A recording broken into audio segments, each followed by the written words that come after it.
For over 2 decades, Jony Ive shaped the way the world touches technology. The iPod, the iPhone, the MacBook, the Apple Watch. His designs didn't just change products, they changed culture. Minimal, beautiful, human. Every curve, every edge, every click was pure intention. But after leaving Apple, the world wondered, what's next for the man who designed the most iconic tech devices of all time? Now we know. He's teaming up with OpenAI's Sam Altman to build something that might change everything again. Not a phone, not a computer, something bigger, and yet smaller, a completely new kind of device. The partnership is quiet, secretive, and powerful. It's being incubated inside Jony Ive's design firm, Love From, with deep funding from OpenAI and SoftBank. Insiders say it's a device that redefines how humans interact with intelligence. What does that mean? Well, let's rewind a bit. In the last few years, AI has exploded. Tools that talk, write, draw, and think. But the way we use them is still primitive. We open a browser, type text, and stare at screens. It's 2025, and yet our connection to AI still feels stuck in the past. Jony Ive and OpenAI want to change that. Their vision, a device where AI isn't on the screen, it's in your life. According to leaks from sources close to the project, this new hardware will act as a personal intelligence companion. Think of it like the next step beyond the smartphone. A physical AI assistant that's not bound to apps, not obsessed with notifications, but designed around you. It listens, learns, remembers, and helps. Seamlessly, quietly, naturally. You won't scroll. You'll speak. You won't swipe, you'll think out loud. It's not a product, it's a presence. Some insiders have nicknamed it the AI Orb. Others call it the post-iPhone project. But whatever it becomes, it's being built around one idea: make technology disappear, so that intelligence feels human again. Sam Altman once said that I shouldn't live behind a screen. It should live beside us, and that's what this project aims to do. OpenAI provides the brain, the intelligence that understands you. Jony Ive provides the body, the physical form that you actually want in your life.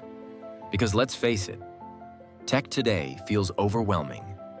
Screens everywhere, alerts every minute, information overload. We're more connected than ever. And yet, we've never felt more digitally exhausted. Jony Ive's design philosophy was always about removing the unnecessary. Now he's trying to do that for the entire experience of technology itself. Imagine a device that doesn't distract you. It protects your attention. That doesn't make you addicted. It helps you think. Early concepts suggest the device could use contextual AI, meaning it understands your environment, your tone, and your routine. If you're stressed, it suggests calm. If you're running late, it reroutes your schedule. If you're brainstorming, it listens, remembers, and refines your ideas in real time. One executive close to the project described it like this: think of it as Siri if she actually understood you and lived in your world, not your phone. That's the goal. But make no mistake, this isn't about nostalgia or simplicity. This is a power play, because if Jony Ive and OpenAI succeed, they could do something that even Apple hasn't managed to do in years: invent a new product category. The last time that happened was 2007, the iPhone. It didn't just change tech, it redefined how humans interact with information. This new AI device could be the next seismic shift, a post-screen world, a world where computing becomes invisible. And here's the twist: Apple knows it. Inside Cupertino, sources say executives are watching this collaboration closely.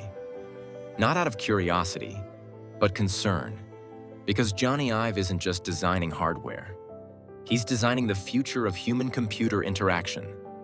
And OpenAI, they're giving that design a soul. Apple is racing to integrate its own AI system, Apple Intelligence, across its devices. But what happens when someone builds a device that doesn't need screens or apps at all? That's not competition. That's disruption, from the man who built Apple's legacy in the first place. There's poetic irony in all this. The man who gave the world the iPhone might now be the one to replace it. And this time, he's not working for a company obsessed with profit margins or product cycles. He's working with one obsessed with the limits of human potential. OpenAI wants to build machines that think like us. Jony Ive wants to build machines that feel right to us. Together, they might build the most human technology ever created. So what could it look like? Some insiders describe a small, orb-like device, voice-activated, tactile, portable, maybe even wearable. Something ambient. Ambient computing. That's the term Silicon Valley is whispering now. Tech that doesn't demand your attention. It flows around you. It could connect to every service you use. Calendar, messages, notes, calls, all powered by AI that understands your habits and preferences. It could function as your second brain, your memory, your assistant, your companion. And unlike your phone, it wouldn't own your attention. It would give it back to you. We've spent the last 2 decades glued to glass screens. This partnership might finally free us from them. Imagine walking through your day without staring down at a rectangle. Your AI whispers reminders in your ear, helps you navigate, jots down your thoughts. You live your life, and technology fades into the background where it belongs. That's not just innovation. That's evolution. And if history tells us anything, it's this. When Jony Ive designs a product, the world follows. When OpenAI builds a brain, the world listens. Now they're designing together. So maybe, just maybe, this is the moment we stop looking down at our screens and start looking up again. Because the next great device might not live in your hand. It might live in your world.